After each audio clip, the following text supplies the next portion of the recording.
The Last Story by B25.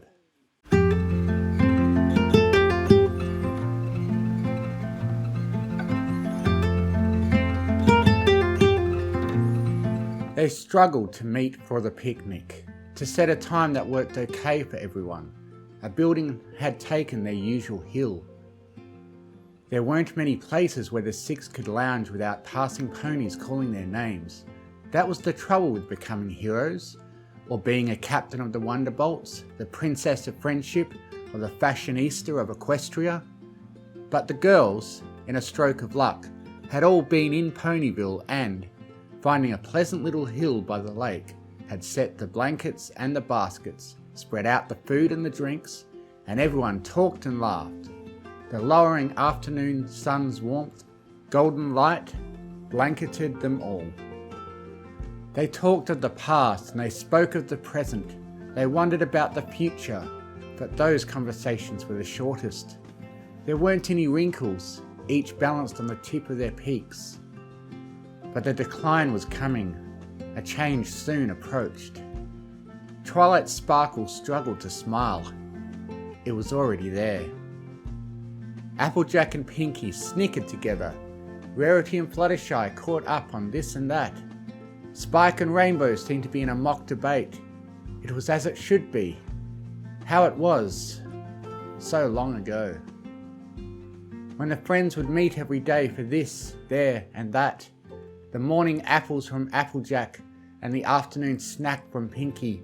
The sudden desire to all go together to a stage play which Rainbow would mock. Or lounging in Fluttershy's cottage for the sake of it.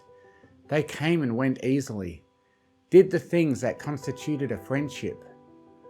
But slowly, life pulled them away, and their weekly picnics were no more.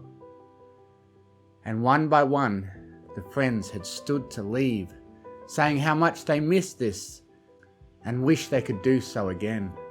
Rarity had to return to Manhattan, but promised to send a card and a letter to establish the next date. Rainbow, with the Wonderbolts, would announce her next break when she discovered it.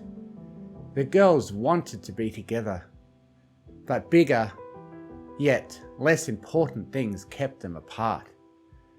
Twilight watched them go away, saw them leave with a hug and a wave, knowing this would be the end. How many times would she see them again?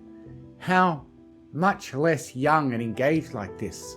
Would the coming wrinkles devastate her heart? Their time was limited, yet they couldn't spend it together. And Twilight could do nothing to change that. Couldn't change their lives or the way things were.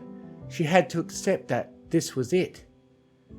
That, even though death would separate them soon, they still couldn't justify spending every second together.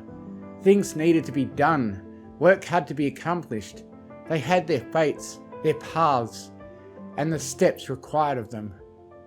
Spike had suggested a photo, something quick and easy, that all gathered for.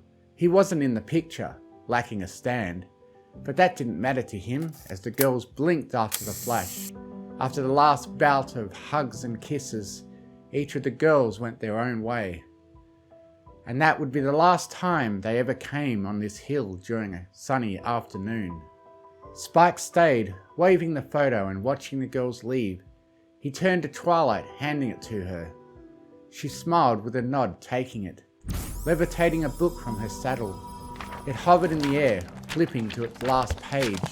The photo covered the tome, flipped to its final page, blank white because covered by the photograph.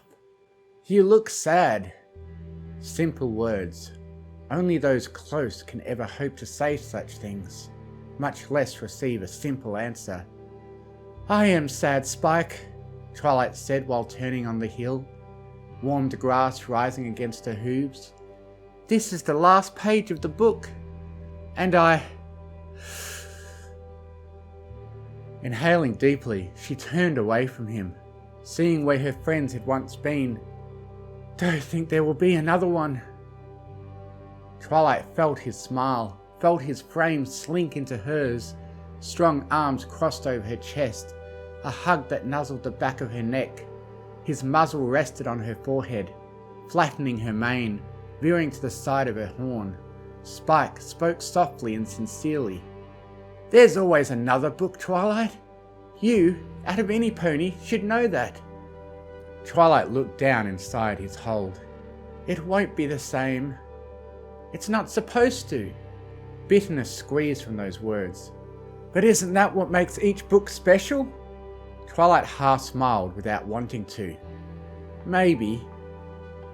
The dragon sat behind her, and the mare fell into his lap, wiggling between his legs, resting against his chest. Both looked over the emerald hills to the setting sun, breathing summer's breeze, indulging in the last of the sunlight. It wasn't long before the sun lowered beneath the mountains when it officially came to the end of the day. But despite the coming cold, the two, set together, remained warm. "You can always go back." Twilight broke from her daze. Spike's claws had claimed her forehooves, his talons filling their shape, squeezing them. She looked up to see him staring afar. His expression was unreadable. It wasn't often Twilight saw her assistant so serious. "You might feel like the good times are over," the dragon continued, lost in his gaze but alive in his words.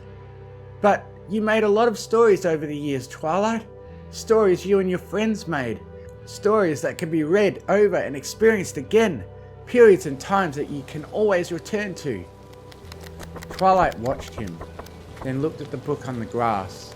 The cooler wind flipped the pages of all the different photos, words and memories of the past. Periods of bliss that, in a paragraph, she could live through again. She then smiled, turning her head, nuzzling his chest, closing her eyes and exhaling a deep breath. "I suppose you're right." Twilight melted into his embrace. "Spike." "Yeah, Twilight? Are you upset that you're not in that photograph? That you're not in a lot of them?" "Not really." She pulled away from his chest, and this time, when she looked up, the dragon looked down. Twilight couldn't help but ask him the question. "How come?" His emerald eyes focused on hers, drowning in what they saw, a small smile appearing on his lips. His claw lifted from Twilight's hoof to the side of her neck, holding her for a moment, then struggling to do so, he spoke. "Because you won't need a photograph to find me."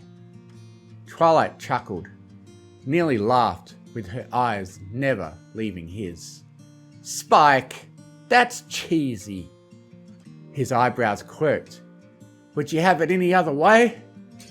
"Of course not." The dragon rose a little bit after that, sweeping his claw beneath her neck and to the back of her legs, cradling her against him. Spike always had something of a thing for carrying her around. It was something he treasured, that he did whenever he could. Something that, though Twilight teased him for, she enjoyed as well. Without any more words, the dragon carried her home.